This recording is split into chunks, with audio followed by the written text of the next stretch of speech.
Unfortunately, your time is up. You know better than that, don't you? I do. Oh, thank you so much. Yeah. Is there any question about what her point of attraction is right now? If you were betting money, wouldn't you bet it on this one right now? Yeah. Yes. Yeah. Abraham, I have been practicing good feeling thoughts for years, for months, for days. Yeah. I wake up in the morning and the first thing on my mind is things are always working out for me. Yeah.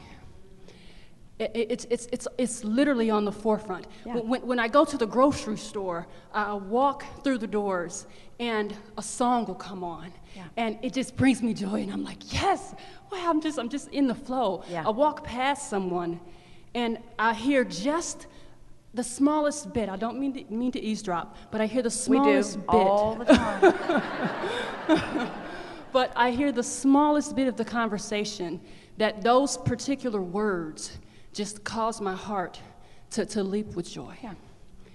Now, in the midst of all that happening, Yeah. there's no but here. I'm wanting more so to understand why. Yeah. I have an intense desire to be inspired, Yeah.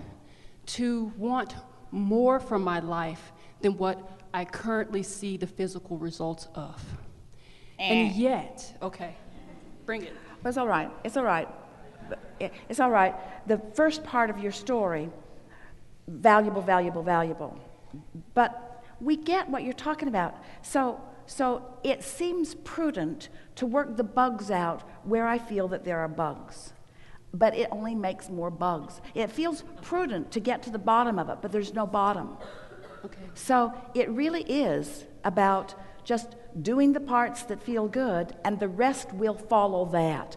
Why is that hard to accept? We'll tell you why. Because, as you said, Abraham, and we believed it. Abraham, I think good feeling thoughts all the time. I've been practicing them for a long, long time. Yes, you have. Yes, you have. Abraham, I also have been thinking not so good feeling thoughts. I practice them all the time. Yes, you have. Yes, you have. Because it takes some doing to live in this world and not notice and react to some things that you are seeing. So as we began sort of breaking down for you, for all of you, the way this deliberate creation works, we said to you, there are 3 steps. The first step is ask, and life will just help you to do that. You're doing really good at that. You don't have to work at that at all. That comes to you. Step 2 is source lines up with what you've asked for. Even better said, source becomes the vibrational equivalent of what you've asked for. Your inner being is already the prosperous being that you seek to be. Already. And you say, well, then put it in the bank. We say, stop saying that. Okay. Stop saying that. It's the vibrational reality that we want you to focus on. So step 1, ask. Step 2 is answered. Step 3 is the part that you're working on. That's the part where you, as you say, you practice the good feeling thoughts. You practice them. That's step 3. That's art of allowing. Tune yourself to the frequency of what you've asked for. So we've been talking about that for a while. We've written several books that is the premise of. We've explained it in lots of different ways, from law of attraction standpoint, from upstream, downstream standpoint, from get into the vortex standpoint. And now we're saying to you, your vortex is a reality. You just have to prepare a vibrational atmosphere. What's in your vortex can be received by the transmitter as you, and you will realize all of that. In other words, we are literally explaining to you how thoughts become literal things.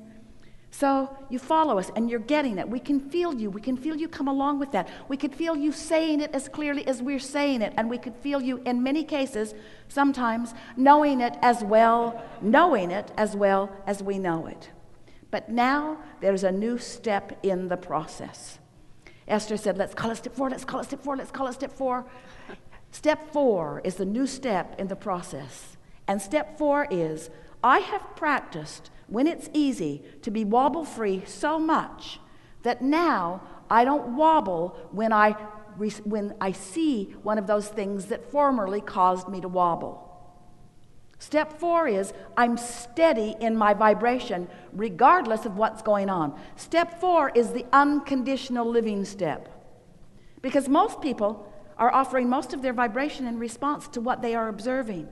So if it's a good condition, they offer a vibration that matches that. If it's a bad condition, they offer a vibration that matches that. And then they're wobbly all the time because they cannot control the conditions that are out there.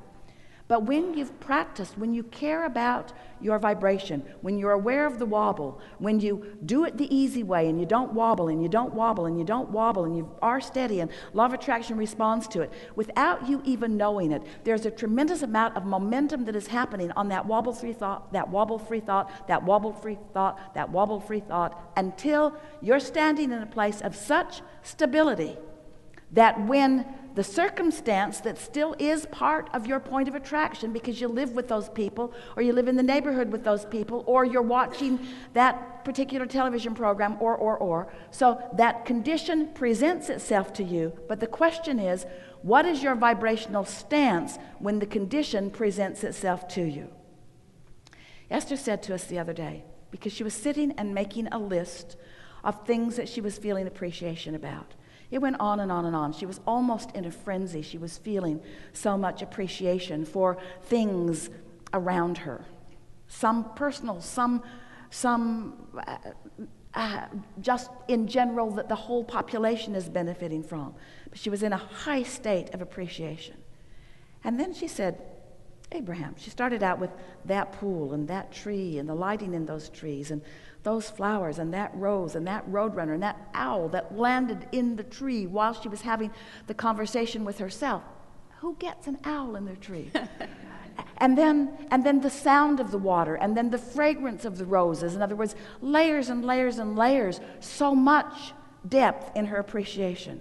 And then she said, Abraham, I know you've been talking to me about unconditional love, but it is occurring to me that I'm focused upon the condition of that beautiful pool. And I'm focused upon the condition of that magnificent roadrunner. And I am focused upon the condition of that owl who just landed in my tree. I don't get this unconditional stuff because I'm focusing upon these conditions and I am flying high. And we said, so the key is to find the wobble-free conditions and focus upon them exclusively until you don't wobble under any condition. That's the key. Because law of attraction will give you momentum in your vibration until you'll be so think about it.